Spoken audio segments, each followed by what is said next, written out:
고민 좀 하다가 바울의 1차, 2차, 3차 전도 여행을 그냥 다시 한번 생각해 보고, 결국 이 3차 전도 여행을 통해서 결국 우리 교회에 주시는 하나님의 메시지는 뭘까?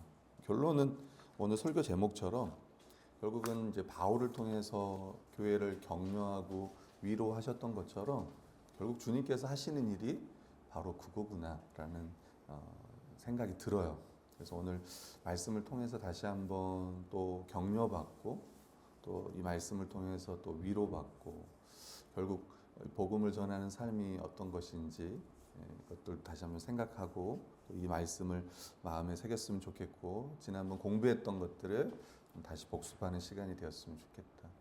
그 공부 잘하는 학생들의 특징들을 보면요, 복습을 잘한대요. 그러니까 이제 공부를 못한 친구들은 다음에 뭘 공부해야 되지 그래서 자꾸 책을 넘겨. 이렇게 책을. 예. 근데 이 공부를 잘한 친구들은 지금까지 공부했던 게 어떤 건지, 그러니까 배웠던 게 중요한 것 같아요. 사실 우리도 보지만 사도 바울도 항상 복음 전하러 가면 어떤 걸 더 전하는 것보다 이미 전했던, 너희가 들었던 복음에 대해서 또 다시 전하거든요. 그래서 이미 들었지만 다시 한번 그것들을 마음에 새기는 시간이 되었으면 해요. 총 이제 3차 전도여행, 아마 로마까지 하면 총 4차 전도여행 이렇게 생각할 수 있는데, 우리는 이제 3차 전도여행까지 말씀을 통해 좀 살폈고요. 바울이 회심을 하고 그 전에 한 10년의 기록들은 나와 있지는 않습니다. 기억하실지 모르지만 사도 바울이 이제 다메섹에서 그 부활하신 주님을 만나잖아요. 그리고 아나니아를 통해서 이제 바울이 밝은 빛을 보고, 정오의 밝은 빛을 보고 쓰러지잖아요. 그러니까 부활하신 그 예수 그리스도의 영광을 본 거죠. 땅바닥에 쓰러졌습니다. 주여 누이십니까? 네가 박해하는 예수다. 이렇게 얘기하잖아요. 그러면서 예수 그리스도의 이제 음성을 통해서 다시 회복되고 이방인에게 즉시로 막 이제 복음 전하는 이야기가 나와요. 그러면서 이 다메섹에서 도망쳐서 예루살렘에 왔다가 이제 예루살렘에서 다시 자기 고향인 다소로 갑니다. 그리고 그 이후의 이야기는 없어요. 그죠? 그 이야기는 없는데, 그 스데반 이후에, 이제 스데반의 순교 이후에 이제 많은 사람들이 흩어지면서 이 사람들이 이제 이렇게 헬라 지역으로 또 가면서 이제 안디옥이라고 하는, 여러분 안디옥이 당시에 저도 그때 설교 때 얘기 안 한 것 같은데 로마의 3대 도시입니다. 시리아 안디옥. 인구는 한 4, 50만 명 정도 됐고, 2대 도시는 어디죠? 혹시 기억나요? 네? 2대. 네. 네, 알렉산드리아 2대. 1대는 어디겠습니까? 네, 로마예요. 그러니까 3대 도시 중에 하나였단 말이에요. 이 시리아 안디옥이. 근데 거기서 이제 그 스데반 이제 집사님 순교 이후에 많이 흩어지면서 이제 유대인뿐만 아니라 헬라인들에게도 복음이 전해서 거기에 교회가 이제 어찌 보면 부흥을 한 거죠. 그래서 사역자가 필요했습니다. 그래서 예루살렘 교회에서 거기에 누구를 파송했냐면 바나바를 파송해요. 근데 바나바가 또 누구를 데리고 와요? 다소에서 지금 복음을 전하는 바울을 데리고 이제 이 안디옥에서 사역을 합니다. 그리고 그때 이제 13장에 보면 이제 성령께서 이제 따로 사람을 세워라. 그게 바로 이제 바나바와 바울이었고, 이제 그들이 이제 복음을 전하러 어디로 먼저 갔죠? 구브로로 갔습니다. 이제 우리말로 하면 사이프러스라고 하는 이곳으로 갔는데, 조혜련 집사님 그때 들어보면은 그 섬이 구부러져 가지고 구브로는 아니다 이렇게 이야기해요. 그리고 거기서 이제 바보섬을 지나서, 바보들만 사는 섬이 아니라 거기를 지나서 서쪽에 있는 바보섬을 지나서, 바에수도 기억날지 모르겠습니다. 거기 지나고 이제 버가로 가요. 그리고 이제 여기서 중요한 건 뭐냐면, 버가에서 누가 다시 떠나죠? 요한, 마가 요한이 이 선교에서 이탈을 하는 이제 상황이 발생합니다.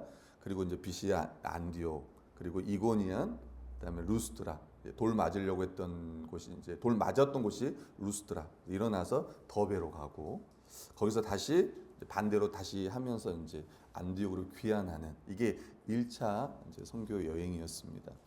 특징들을 보면 이제 바나바와 마가 요한이 동행을 하였고요. 소아시아 남부 지역, 갈라디아, 남갈라디아 쪽을 중심으로 이제 복음을 전했습니다. 1차 전도 여행뿐만 아니라 이 선교 여행의 전체 특징은 뭐냐면, 이 선교가 교회가 이렇게 하려고 한 게 아니었어요. 이제 우리가 복음 전해야지가 아니라 성령께서 따로 사람을 세우게 하셨고 성령의 인도하심 따라 간 거예요. 그게 보면 13장 그 밑에 보면 성경 말씀에 보면 우리 13장 2절 5절 같이 한번 읽어볼까요? 자, 시작.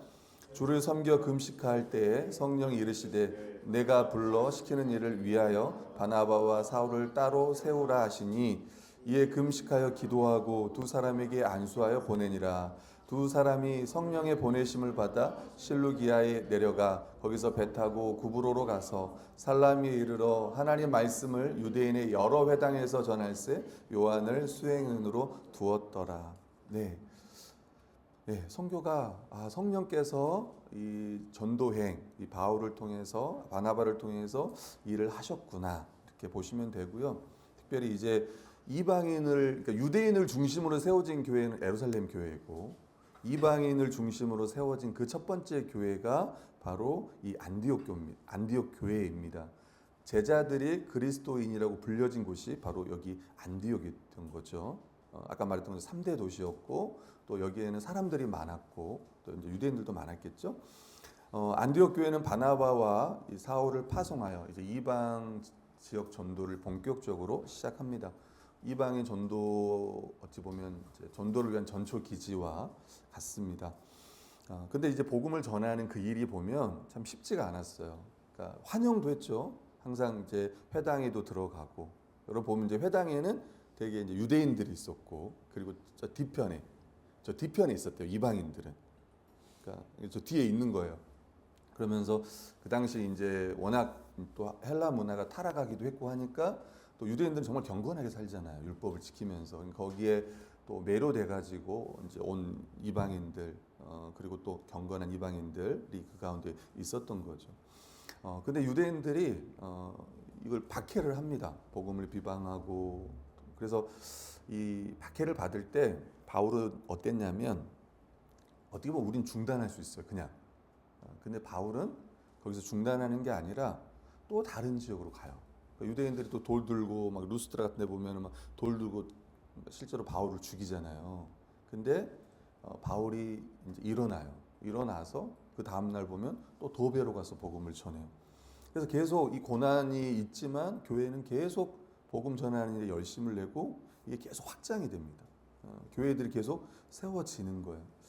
교회는 고난 속에서도 세워진다 이렇게 말씀을 전했고 그 돌아오면서 다시 그러니까 1차 전도여행을 마치고 더베에서 다시 거꾸로 돌아와요. 안디옥으로 귀환하는데 그게 이제 14장의 이야기입니다. 우리 14장 9절, 19절, 23절 같이 한번 읽어볼게요. 시작. 유대인들이 안디옥과 이고니온에서 와서 무리를 충동하니 그들이 돌로 바울을 쳐서 죽은 줄 알고 시내로 끌어내치니라.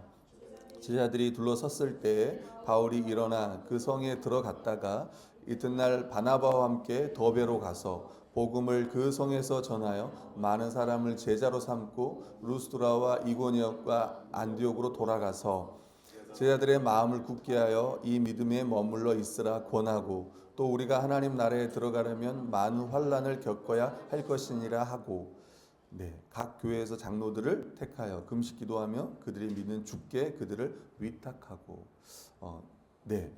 이고니온에서 와서 이제 돌로 쳐가지고 바울이 죽은 줄 알았습니다. 근데 바울이 일어나가지고 또 더베로 가서 이제 복음을 전합니다. 근데 21절에 보면요, 이제 다시 돌아가면서 그가 했던 일은 뭐냐면 22절에 보면 제자들의 마음을 굳건하겠다. 마음을 굳게 하여 이 믿음에 머물러 있으라고 권하고 이렇게 표현해요. 이제 권하다, 권면하다. 이제 이게 파라칼레오라고 하는 이제 헬라어예요. 옆에서 뭐 말하다. 우리 파라클레토스 성령님을 이야기할 때 옆에서 말하다, 옆에서 뭐 위로하다 이런 같은 이제 어원의 단어이긴 하는데 제자들의 마음을 굳건하게 하여 이 믿음에 머물러 있으라. 그러면서 하나님 나라에 들어가려면 많은 환난을 받는다 이렇게 이야기하고 있습니다.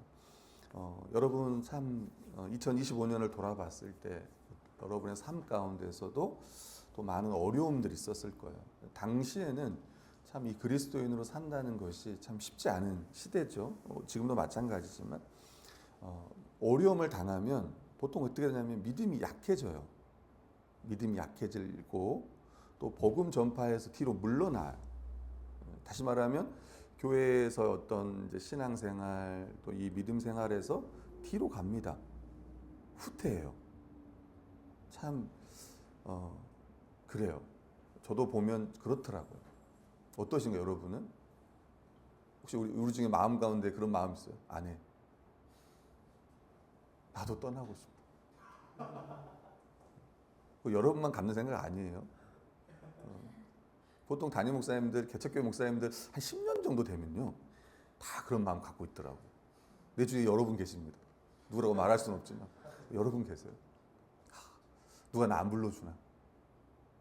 뭐 이런 생각도 하고. 왜냐하면 생각이 똑같잖아요. 이렇게 10년 동안 똑같아. 예를 들면 똑같은 성도가 더 느는 것도 아니고. 그냥 우리 교회는 좀 청년들이 있지만 청년들이 없는 교회를 생각해 보세요. 그러니까 그런 분들이 계시더라고요. 네. 생각하지 마세요. 누굴까? 뭐 이래서 청년들이 없고 나이 드신 분들이 계신 교회가 누굴까? 뭐 그런 생각하지 않기를. 저도 개인적으로 어려움을 당하면 또 교회적으로 무슨 일이 생기면 뒤로 좀 물러나는 것 같더라고요.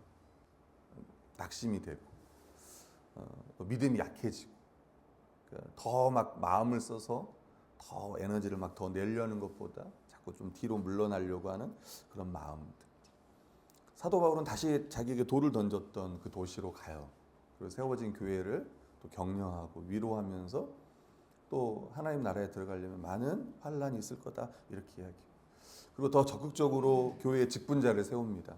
거기에 보면. 그리고 그들의 돌봄과 지도를 따라 성도들이 더 믿음이 견고해지도록 돕고 있다는 거예요. 여러분 잘 생각하셔야 됩니다. 잘 생각하셔야 한다는 게 뭐냐면 한번 잘 생각해 보세요. 사도행전 1차, 2차, 3차 전도 여행 우리에게 말해주는 게 뭘 것 같아요? 1번 전도해라. 2번 교회를 잘 세워라. 여러분 우리 입장에서 뭘 것 같아요? 저는 두 번째로 생각해요. 너희가 전도해라. 한 번이라도 바울이 너희 전도해라 여기서 말한 거 있었어요? 1차, 2차, 3차 전도에 보면? 모르겠네. 저는 잘 모르겠어요. 무슨 얘기냐면 결국은 바울이 복음을 전한 이유가 뭐냐는 거예요. 그럼 너희도 나처럼 복음을 전해라? 그게 아니고 그것도 있지만 그러나 더 본질적인 거는 복음으로 말미암아 세워진 이 교회를 더 견고하게 잘 세워라는 거예요. 그게 바울이 지금 교회들에게 주는 메시지라는 거예요. 오늘날 우리에게 주는 메시지예요. 우리 교회 사명이 있습니다. 예배도 있고요, 양육도 있고요, 전도의 사명도 있지만 그래도 불구하고 교회가 더 교회다워질 수 있도록 더 애쓰라 이렇게 이야기를 하는 겁니다. 이제 돌아와요. 돌아와서 그 안디옥으로 돌아옵니다. 1차 전도가 끝나고 그리고 교회를 모아요. 그리고 하나님께서 행하신 일을 보고합니다. 그게 27, 28절입니다. 그 밑에 말씀 같이 한번 읽어볼게요. 시작. 그들이 이르러 교회를 모아 하나님이 함께 행하신 모든 일과 이방인들에게 믿음의 문을 여신 것을 보고하고 제들자들과 함께 오래 있으니라. 교회를 모아서 하나님이 함께 하신 일을 보고했습니다. 다시 이야기하면 사도 바울과 바나바가 그들이 개인적으로 이 사역을 한 게 아니에요. 다시 이야기하면 이 선교, 이 복음을 전하는 것은 어떤 개인의 한 사람의 어떤 역량이 아니라 교회 전체의 사역이라는 것을 보여주는 거예요. 선교는 하나님이 교회를 통해서 하시는 일입니다. 또 교회는 이 파송한 자들을 하나님의 은혜에 맡기고 또 기도와 물질로 후원해요. 파송한 자들은 사역의 모든 열매를 이 교회와 특히 안디옥 교회와 함께 나누고 또 이것을 듣고 기뻐합니다. 하나님이 유대인을 넘어 이방인에게도 이 믿음의 문, 구원의 문을 열어주셨음을 지금 이 보고를 통해서 그들이 확인하는 거예요. 이게 어찌 보면 1차 전도 여행의 이야기입니다. 근데 그 중간에 이제 15장에 2차 전도 여행 중간에 하나가 끼어 있는 게 있는데 그게 뭐냐면 예루살렘 이제 회의, 뭐 예루살렘 총회라고도 이야기해요. 무슨 이야기냐면 이제 안디옥 교회 안에 무슨 일이 일어났냐면 그 유대인들, 그 유대인 신자들이겠죠. 걔들이 와가지고 뭐라고 하냐면 너희가 구원을 얻으려면 이방인 너희들이 구원을 얻으려면 예수님도 믿어야 되지만 뭘 받아야 돼요? 할례를 받아야 한다는 거. 좀 쉽게 이야기하면 할례 안 할례 이렇게 된 거예요. 네. 이방인들이 구원받기 위해서 이 할례와 율법 준수가 정말 필요한가? 이 질문을 이제 던진 거죠. 이것 때문에 엄청난 쟁점이 생기고 막 서로 이제 바나바와 바울이 이방인 편에서 막 싸웠던 거예요. 그래서 이 안디옥 교회는 예루살렘 교회로 요 지도자들, 이 바울과 바나바와 몇 사람들을 파송해요. 뿐만 아니라 이제 알렉산드리아에 있는 교회에서도 왔을 거고, 그래서 예루살렘 총회가 열린 거예요. 정말 이방인들도 구원을 얻으려면 할례가 필요한가? 율법을 지켜야 하는가? 그때 이제 여러분 아는 이제 누구죠? 베드로와 그 다음에 야고보가 이제 등장하면서 이야기를 합니다. 사도 이 베드로도 내가 고넬료에게 복음 전할 때, 말씀을 전할 때 성령이 그들에게 임했다. 그들이 성령 받고 하나님 백성이 되었다. 이걸 이야기하고 실제로 봤던 것들, 경험했던 것들. 그리고 야고보도 어디 말씀이었죠? 기억이 안 나네. 아모스였나요? 어디 구약의 말씀을 가져와서 이제 다윗의 장막이 회복되면 거기에는 유대인뿐만 아니라 이방인들도 함께 하나님 백성으로 될 거야. 그리고 이게 성취가 되었어. 그러면서 율법을 지키는 게 아니라 도리어 그냥 우상 숭배, 뭐죠? 우상에 드린 제물 먹지 말라는 거, 피채 먹지 말라는 거, 목매어 죽인 짐승 먹지 말라는 거, 음행을 피해라. 요 정도 이야기를 합니다. 그리고 오늘 말씀에 15장 10절 11절에 보면 베드로의 말인데요. 같이 읽어볼게요. 시작. 그런데 지금 너희가 어찌하여 하나님의 시험하여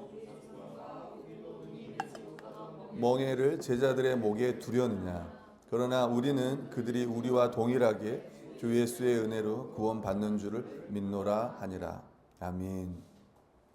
주 예수의 은혜로 구원받는 줄을 믿노라. 다시 말하면 예수 그리스도의 그 십자가의 죽음, 대속적 죽음으로 말미암아 율법의 행위가 아니라 그분의 행위로 말미암아 우리가 구원받는다는 것을 이제 베드로가 또 선포하고 이제 바울도 계속 이어서 선포합니다.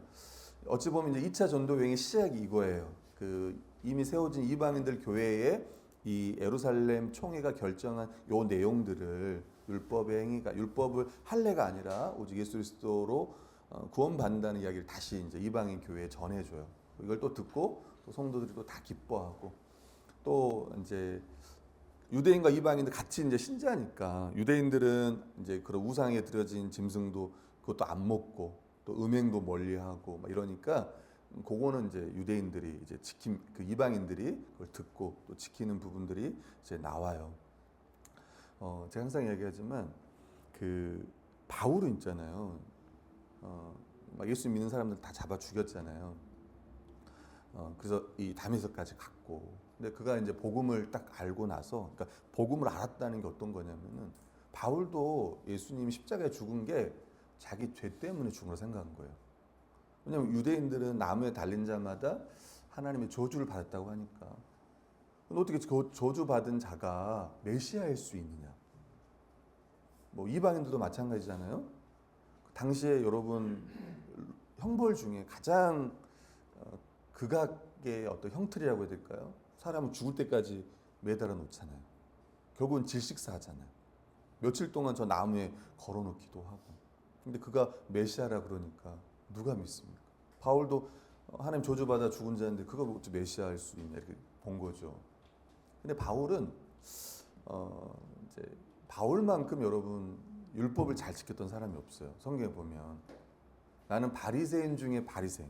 그러니까 당시에 예수님 시대에 한 6천 명 정도의 바리새인이 있었다고 하는데 그 중에 나는 율법으로는 흠이 없다고 해요.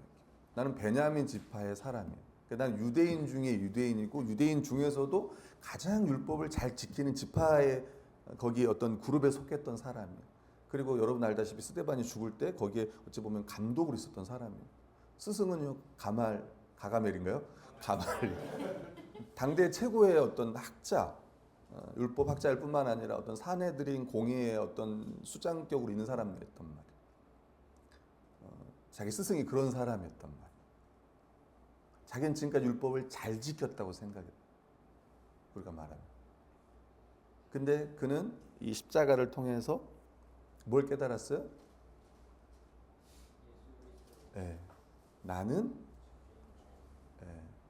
율법을 다 지키지 못하는 죄인이었구나를 깨닫는 거죠. 그래서 죄인 중에 개수 다 이런 표현하잖아요. 바울은 지금까지 율법을 잘 지켰다고 생각했단 말이에요. 혹시 우리 중에도 몇 명 있을 수 있어요? 나는 잘하고 있어. 나는 목사님보다 더 잘하고 있어. 아니요, 뭐 저보다 잘하는 사람 더 있어. 나는 우리 광희보다 난 더 잘하고 있어. 또 누구야? 우리 교회 가장 열심히 하는 사람 누굽니까? 누구죠? 네, 난 루아보다 잘하고 있어.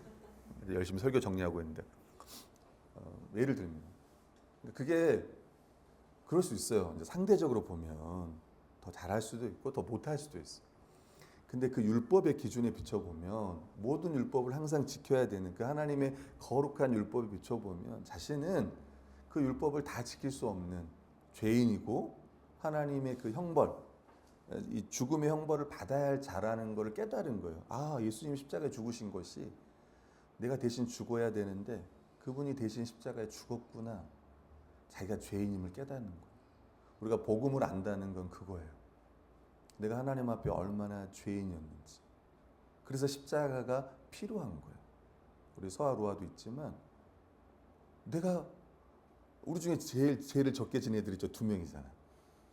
생각해보면 더 적게 지내는 결이, 그리고 더 죄를 더 안 지은 애가 있단 말이에요. 우리 상한이 몸속에 있는 누구? 이세. 몸속에 있는 이세. 걔는 아직도 태어나지 않아서 죄를 한 번도 안 졌. 언제 태어날지 모르지만. 그러니까 뭐예요? 그러니까 모든 사람은 하나님 앞에 죄인이라는 거예요. 하나님 앞에, 거룩한 하나님 앞에. 예를 들면 우리 물에 물 있잖아요. 이게 여기 물에 잉크를 한 방울 딱 떨어뜨린다. 예를 들면 잉크를 다 붓는 것도 아니고 딱 한 방울만 딱 떨어뜨리면 어떻게 됩니까? 우리 생각해 보자. 난 죄 하나밖에 안 지었는데 아담으로 따지면 나 선악을 알게 하는 열매 하나밖에 먹지 않았는데. 근데 왜 그게 죽을 죄냐는 거예요. 근데 그게 하나님 앞에 우린 잘 모르지만 하나님의 거룩하신 분 앞에 이 하나의 죄는 죽을 죄라는 거예요.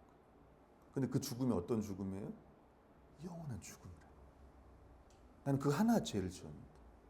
그러니까 우리가 그 하나님의 거룩하심과 그 율법을 안다면 그렇게밖에 고백할 수 없다는 거예요.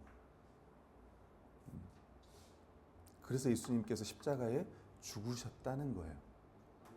사도 바울은 그걸 믿은 겁니다. 그리고 일평생 이 복음의 은혜 가운데 그런 복음을 전하며 살았던 거예요. 이제 다시 수리와 길리기아 그리고 이제 합류합니다. 루스드라에서 디모데가 합류해요. 돌 맞았던 곳 아마 디모데가 봤던 것 같아요. 거기서 그리고 이제 드로아로 가요. 여러분 드로아. 네. 조혜른 집사님 뭐라고 말한 줄 알아요? 얼른 들어와. 네. 네. 두 글자 더 붙여서 얼른 들어와. 거기로 갔어. 거기서 이제 환상을 봐요. 원래는 어디로 가고 싶었어요? 에베소로 가고 싶었어. 당시에 소아시아의 수도였던 에베소. 거기 가고 싶었는데 주님께서 막고 이 드로아로 이제 가가지고 결국은 마게도냐로 가요. 그러니까 유럽에 이제 복음이 전파된 거예요. 빌립보에 입성했고 그다음에 데살로니가, 그다음에 베레아, 아덴, 그다음에 고린도에서 1년 6개월을 머물고 에베소 잠깐 들렸다가 예루살렘 갔다가 다시 안디옥으로 귀환하는 그게 이제 2차 전도 여행이었습니다. 누가 동행했냐면 신라가 동행했고 또 디모데, 그다음에 한 사람이 더 있죠. 누구였죠? 누가가 같이 동행합니다. 그게 이제 16장 11절에 보면 우리가 드로아에서라고 하는 우리가 1인칭 복수가 등장하면서 그때부터 이제 누가가 같이 이 선교 여행에 동참하는 거예요. 누가는 이 사도행전과 누가복음을 썼던 이제 저자이기도 합니다. 바울과 실라는 1차 전도 여행 때 설립된 교회들을 다시 방문하는 거예요. 그게 아까 말했던 루스드라 이런 쪽으로. 그리고 예루살렘의 회의의 결정을 전하고 그들의 믿음을 경고케 해요. 오직 그리스도만으로 구원받는다라는 걸 경고케 하고 또 성령의 인도하심으로 아시아에서 유럽으로 이제 선교의 지평이 넓어지는 대전환점을 이제 맞이하게 됩니다. 2차 전도여행의 메시지를 좀 생각해 보면 저는 이제 2차 전도여행 또 3차 전도여행 전체가 말하는 건 이제 복음의 능력을 말하는 것 같습니다. 그 감옥에 갇혔잖아요. 빌립보 여종에게 귀신이 들린 여종을 쫓았어요. 근데 그 주인이 고소해가지고 이제 빌립보 감옥에 갇혔던 거 여러분 기억하시잖아요. 근데 감옥 문이 막 열려요. 착고가 풀어지고. 그래서 이 간수가 이제 죽으려고 하죠. 자결하려고 할 때 우리가 다 여기 있다. 그러면서 간수가 제가 어떻게 하면 구원을 받을 수 있습니까? 할 때 우리가 잘 아는 말씀 주 예수를 믿으라. 그리하면 너와 내 집이 구원을 받을 수 없다가 아니라 구원을 받는다. 이렇게 이야기하잖아요. 그리고 이제 아무리 감옥이든 핍박이든 이 복음의 능력을 이제 막을 수 없다는 걸 쭉 이야기합니다. 여전히 유대인들은 계속 이 바울의 복음을 반대하고 계속 핍박합니다. 그럼에도 불구하고 복음은 계속 전해졌어요. 그리고 특별히 이제 베레아에 가보면 베레아에 있는 유대인들은요 회당에서 복음을 전하는데 간절한 마음으로 하나님 말씀을 받아요. 그리고 그 말씀이 정말 그러한가 하여 성경을 상고했다고요. 부지런히 구약의 말씀을 살폈습니다. 특히 뭐 이사야서라든가 또 어디 시편의 말씀들을 살피면서 정말 성경에서 약속하셨던 그 메시아가 정말 그리스도구나라는 것들, 예수님이 그리스도구나라는 것들을 그들이 알게 돼요.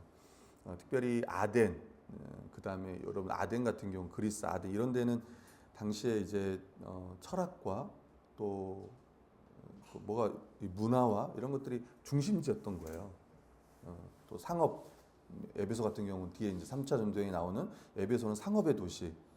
그 다음에 잘못 말했네요. 고린도가 상업의 도시였고 향락의 도시였고 그 다음에 에베소 3차 전도행의 그 에베소는 종교의 도시였어요. 아데미오 막 하고 그 다음에 여기 나오는 이제 그리스 이런 아덴은 종교 뭐죠? 철학의 도시.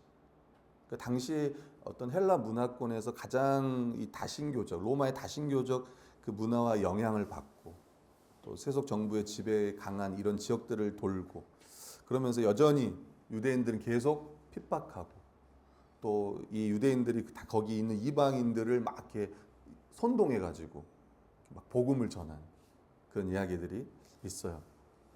아까 이제 우스갯소리로 그런 얘기를 했는데 이제 설교 나눔 시간에 이제 수련회 가서 우리 여기 교회 이제 조장들이 세 분이 있어요. 우리 교회에 리더들이 있는데 가서 선동해라. 설교에서 큰 은혜를 받았다고 선동해라. 이런 이야기도 얼핏 했는데 이 사람들은 정말 이제 바울을 이제 죽이려고 막 선동을 했던 거죠.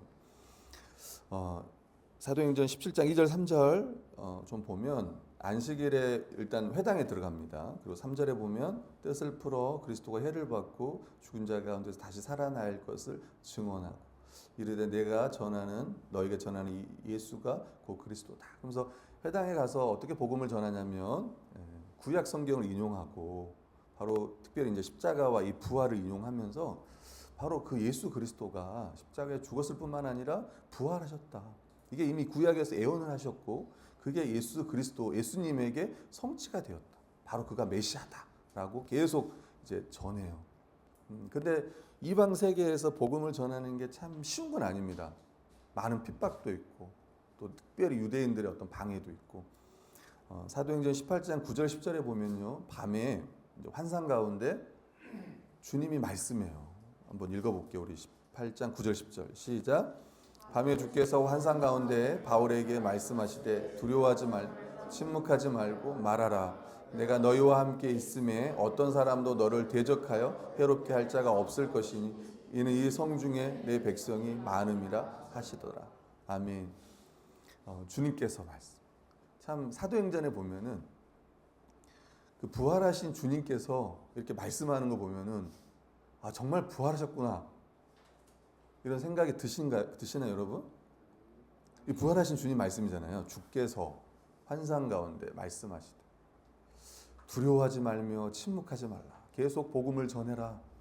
이 땅에는 이곳에는 하나님의 백성이 많다. 너의 복음을 듣고 회심할 사람들이 많다. 그러면서 바울을 위로하고 또 격려하면서 계속 복음을 전하도록 이끌어 가시는 것들을 우리는 성경을 통해 살펴볼 수 있는 거예요. 그러니까 바울의 열심도 있었죠. 바울의 헌신도 있었지만 계속 성령께서 인도하시고 또 주님께서 격려하고 힘주셨다는 것도 그래 생각해 볼 수 있습니다.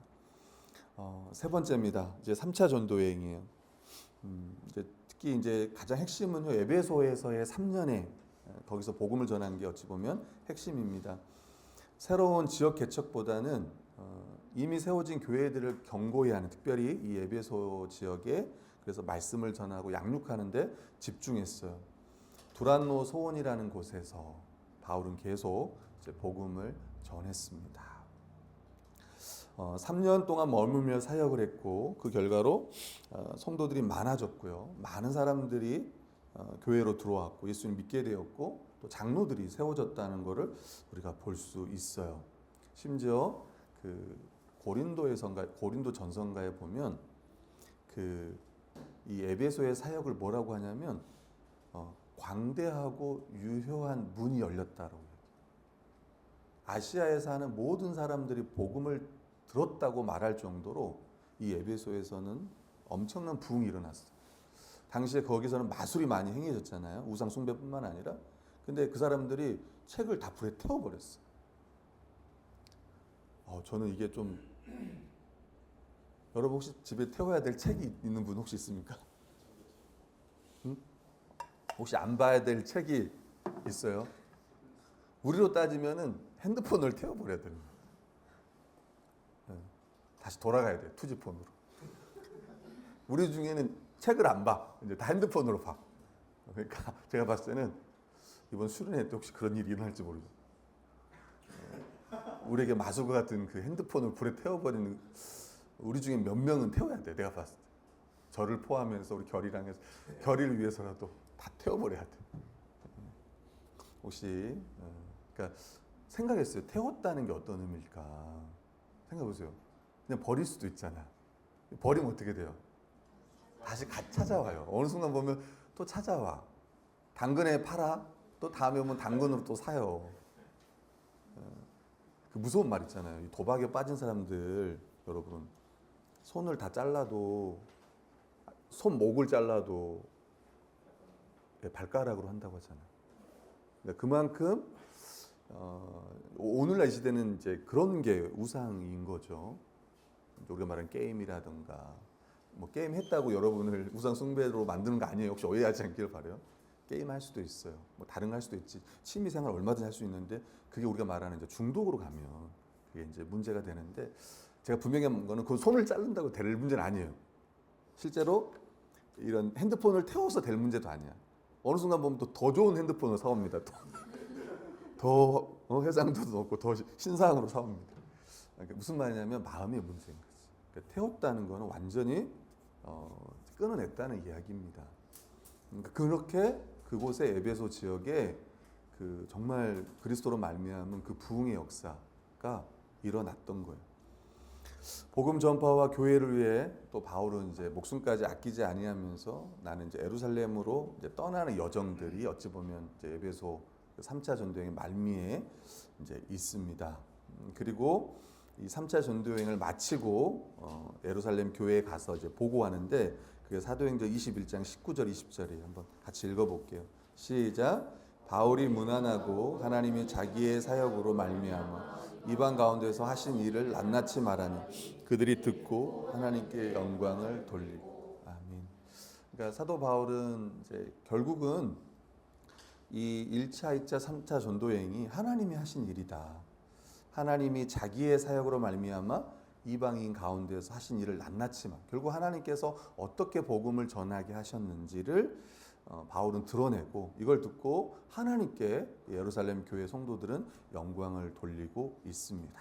이게 이제 3차 전도여행이고요. 한번 그 다음에 보시면 이 바울 서신 기록, 바울이 쓴 책들을 제가 한번 살펴보면 좋겠다 생각을 했어요. 한번 보시면 총 바울은 13개의 서신을 썼습니다. 초기 서신, 또 주요 서신, 옥중 서신, 목회 서신 이렇게 크게 이렇게 나뉘는데 초기 서신이 이제 갈라디아서가 첫 번째 쓰여진 책이에요. 48에서 49년 어디서 썼냐면 안디옥에서 썼다고 이야기합니다. 언제 썼냐면 1차 전도 여행 직후에 썼다고 이야기를 해요. 거기 보면 뒤에 제가 뒤에도 보면 이야기하지만 이제 갈라디아 안에 사도 바울이 뭐라고 얘기하냐면 거기 편지를 써가지고 다른 복음을 전하면 막 저주를 받는다고 막 이야기해요.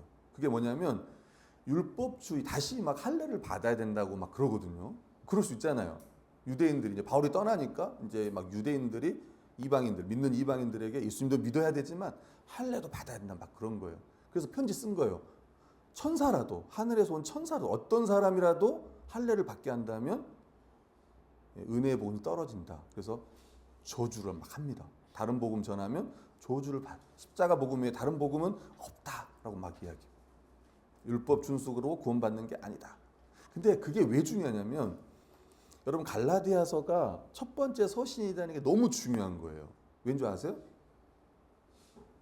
이신칭의의 복음에 있어서 구원은 무엇으로 받는다는 거예요? 오직 믿음으로 받는다는 거예요. 율법 행위가 아니라 믿음으로 받는. 이게 그래서 갈라디아서를 첫 번째 서신으로 보냐 안 보냐가 너무 중요한 거예요. 이걸 뒤에 걸로 보면 수정됐다고 보거든요. 바울의 수정.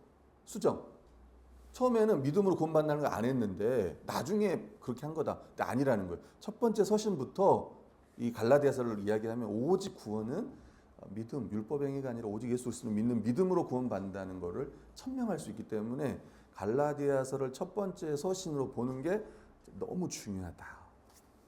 두 번째는 이제 데살로니가 전후서예요. 여러분 데살로니가에서는 짧게 복음을 전했어요. 어떤 분들은 3주, 어떤 분들은 길게 보면 6주, 아니 6개월 이야기하는데 유대인들 때문에 밤에 도망합니다. 데살로니가에서 밤에 도망 나와. 그러니까 야반 도주한 거예요. 그러니까 그 데살로니가 사람들 입장에서는 우리를 버린 거 아니야? 왜냐면 지금처럼 핸드폰 있으면 야 나 지금 떠났다. 지금 영상 통화하면서 나 지금 아덴에 있어, 그리스에 있어 막 이러지만 당시에는 모르잖아요. 이거 우리 버리고 갔네 이렇게 생각한 거예요. 아니다.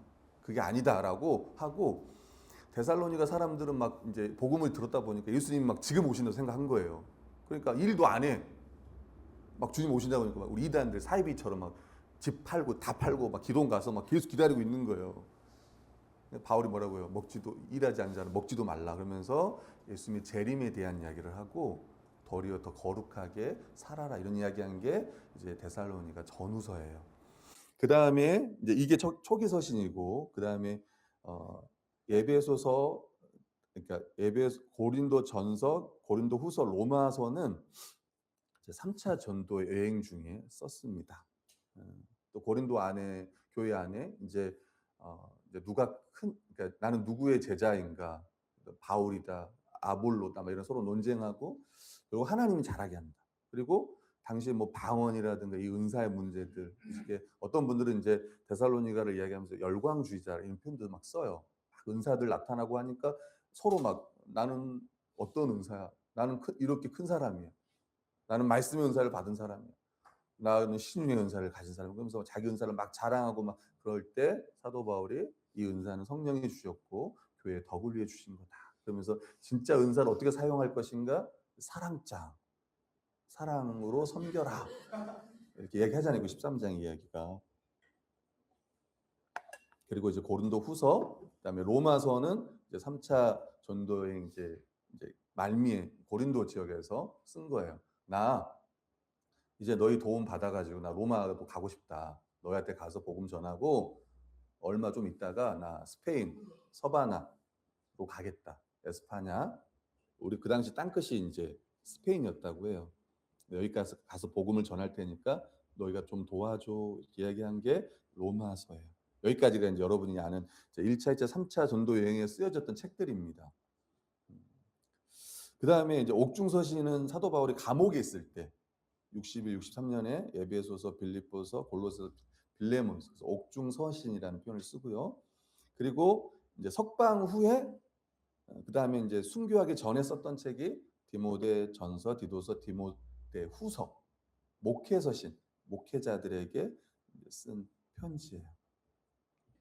그러니까 이 13권의 이 책을 저술하면서 바울은 그 교회들을 떠났지만 여전히 교회들을 또 지도하고 또 그들을 위해서 기도하고 하나님께 감사했던 그 내용들이요 여기에 담겨 있습니다. 그리고 바울은 떠났지만 바울이 전한 메시지와 또 바울을 통해서 이 교회에 세워진 지도자들 또 뭐 디모데라든가 디도 이런 사역자들을 통해서 바울은 죽었지만 복음은 계속 이제 전해졌던 거예요. 이제 마지막 묵상과 적용을 해보면 결국 이 바울의 전도 여행은 이제 우리에게 무슨 어떤 메시지를 주는가라고 하면 결국 십자가 복음을 전하여 교회를 세우고 그리고 은혜의 말씀으로 교회를 견고하게 하는 그런 이야기라고 보시면 될 것 같습니다. 이신칭의 복음, 율법행위가 아니라 오직 예수 그리스도를 믿음으로 의롭다함을 얻는 이 이신칭의 복음을요 바울은 계속 전했어요. 그리고 특별히 이 이신칭의 복음에 대해서는 이제 갈라디아서라든가 특별히 로마서에 보면 자세하게 설명이 되어 있습니다. 두 번째는 십자가와 부활하신 이 그리스도의 복음을 전한 거예요. 특별히 이제 이 고린도에서는 당시에 이 고린도 지역은 아덴이나 고린도나 이런 지역들은 다 헬라 철학의 어떤 중심이었단 말이에요. 거기서 나는 어떤 이런 세상의 지혜로 복음을 전했던 게 아니고 십자가가 우리를 구원하시는 하나님의 능력이고 지혜라는 것들을 거기서 계속 이제 선포했습니다.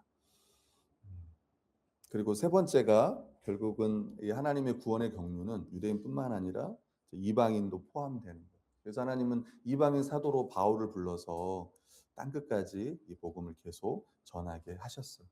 특별히 여러분 기억나실지 모르지만 루디아, 옥감 장사 루디아, 그가 이제 딱 복음을 듣고 있을 때 바울이 선포할 때 주님께서 그 마음을 열어서 바울의 말을 따르게 하셨다고 하잖아요.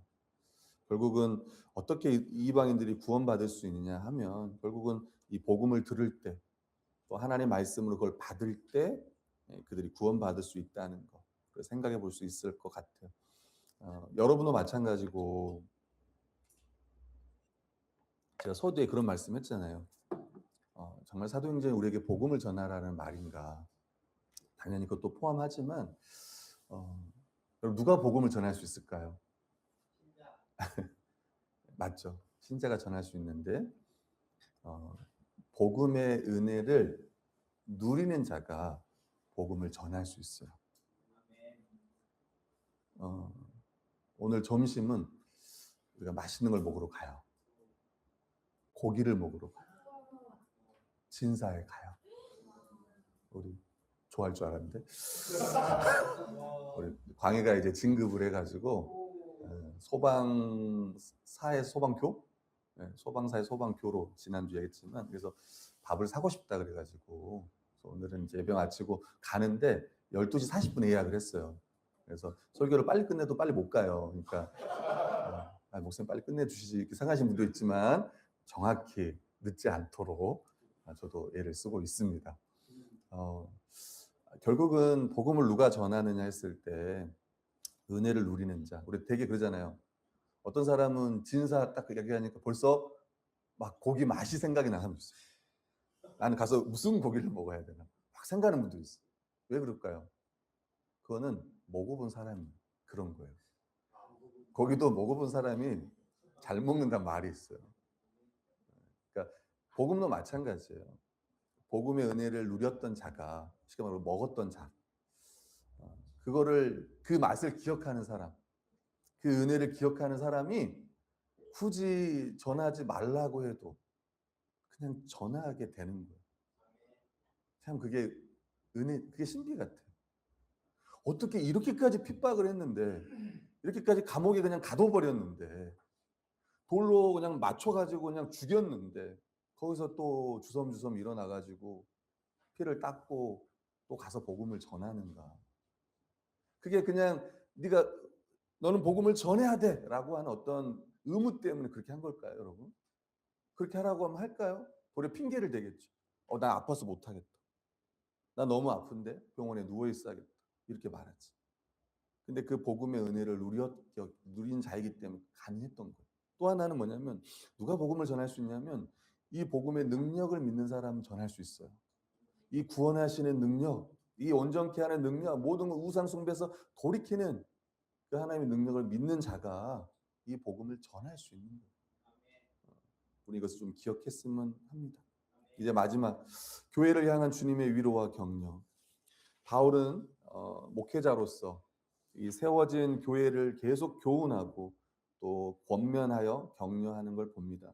사도행전 16장 40절을 보면 같이 읽어볼게요. 시작.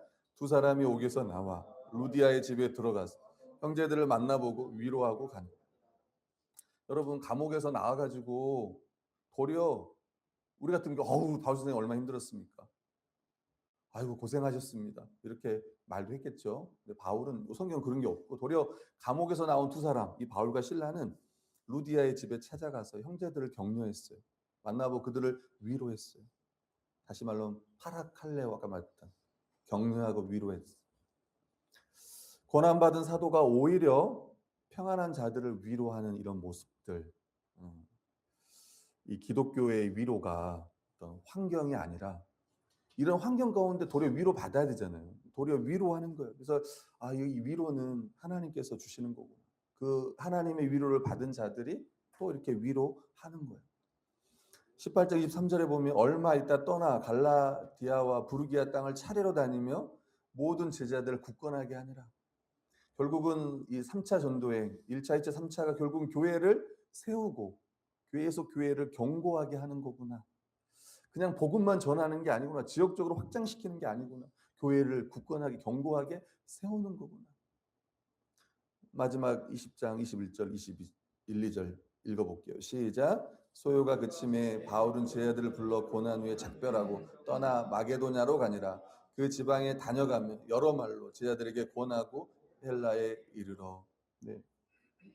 바울이 이제 3차 전도행을 거의 마칠 때쯤 하는 일도 뭐예요? 이제 작별하면서 제자들을 여러 말로 권하고 이제 이런 모습들 우리는 성경을 통해 보는 거예요.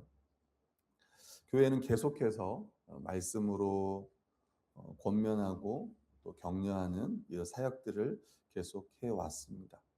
또 교회는 계속해서 믿음으로 살도록 순종하며 살도록 말씀으로 권면받고 계속 격려받아야 합니다. 2025년 저희 교회적으로 보면 리모델링도 했고 또 여러 가지 변화들도 있었고 또 많은 성도들이 또 떠나기도 했고 그런 상황 가운데서도 그 말씀 여기 계신 분들이 열심히 또 섬겨주시고 또 애써주셔서 다시 한번 감사의 말씀을 또 드리고 흔들리지 않고 제가 우리 한수 형제한테 하는 말 있어요.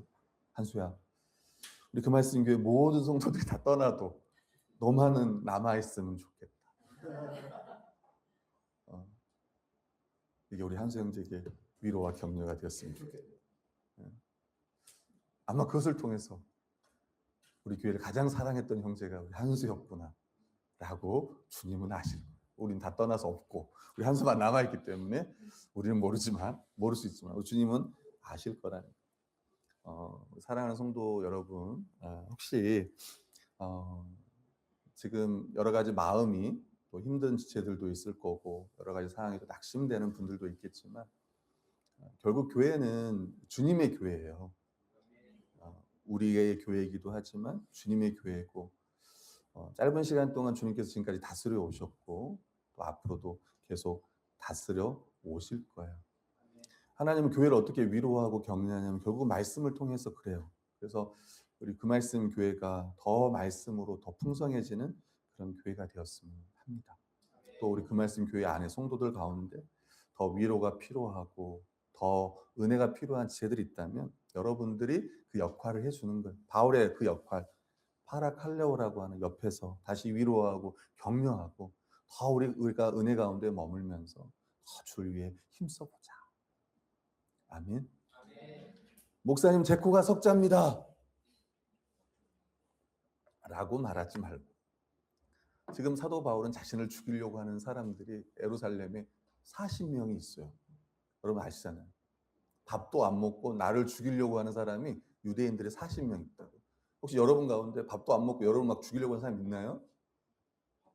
밥은 먹고 하지. 심지어 고기도 먹고 여러분을 죽이려고 하지. 그리고 항상 얘기하지만 교회 안에는 원수가 없다. 생각을 하고, 네. 보통 교회를 다 떠난 사람은 이렇게 이야기합니다. 이 교회에는 사랑이 없어. 되게 이렇게 말하고 떠나요. 다 떠나요. 아마 여러분도 떠날 때 그 말을 할 거예요. 이 교회에는 사랑이 없어. 좀 더 직접적으로 말한다면 목사님은 사랑이 없어. 이렇게 말하고 떠날 거예요. 근데 여러분께 제가 조심스럽게 이야기를 하는 거예요. 이 사람은 어딜 가든 사랑을 못 받을 거예요. 조심스럽게 얘기하는 겁니다. 당연히 그 말씀 교회보다 더 사랑이 많고 하는 교회는 많습니다. 제가 말하고 싶은 건 그게 아니고, 사랑은 받는 게 아니라 주는 거예요. 여러분은 사랑받기 위해 태어난 사람이 아니고 사랑하기 위해 태어난 사람이에요. 저는 바울의 모습을 보면서 여러분들이 그걸 봤으면 좋겠어요. 저도 마찬가지. 그래서 때로는 상처도 받을 수 있고 할 수 있지만, 그냥 그거를 상처로 받지 말고 반대로 내가 더 사랑해 줘야겠다. 내가 도리어 더 기도해 줘야겠다. 내가 도리어 말씀으로 더 권면하고 더 위로해 줘야겠다. 죽여버리겠다가 아니라 내가 죽여버리겠다. 안 보면 끝이지라고 하는 생각이 아니라, 우리가 한 몸이지 않습니까? 우리가 하나인데 도리어 더 사랑하고, 지체의 아픔은 내 아픔이고 또 지체의 기쁨은 내 기쁨. 사도 바울의 인생이 우리에게 그걸 말해주고 있잖아요. 진짜 사랑하는 삶이 어떤 건지. 스데반의 삶이 그걸 말해주고 있잖아요. 돌을 던졌어요. 여러분 같으면 어떠겠어요? 여러분 안 맞습니다. 다 피합니다. 매트릭스 보셨어요? 다 피해요. 심지어 그 돌을 잡아요. 그리고 그 돌을 던져요. 자, 하나만 잡지 않습니다. 여러 개를 잡아요. 그리고 던져요. 너에게 2배로 돌려주겠다. 이렇게 하면서. 아니라는 거예요. 아니다. 여러분, 두로아에서 한 이제 사건이 나옵니다. 설교를 듣다가 한 청년이 떨어 죽어요. 바울이 그 청년을 살립니다. 그리고 성경은 뭐라고 하냐면 그 살아난 청년으로 많은 위로를 받았다라고 이야기를 합니다. 저희가 살아난 청년입니다. 여기 한 사람 한 사람 한 사람 모두가 살아난 청년이고 하나님의 백성입니다. 우리 각자 한 사람 한 사람을 통해 위로받는 우리 모두가 되었으면 합니다. 아멘. 기도하겠습니다.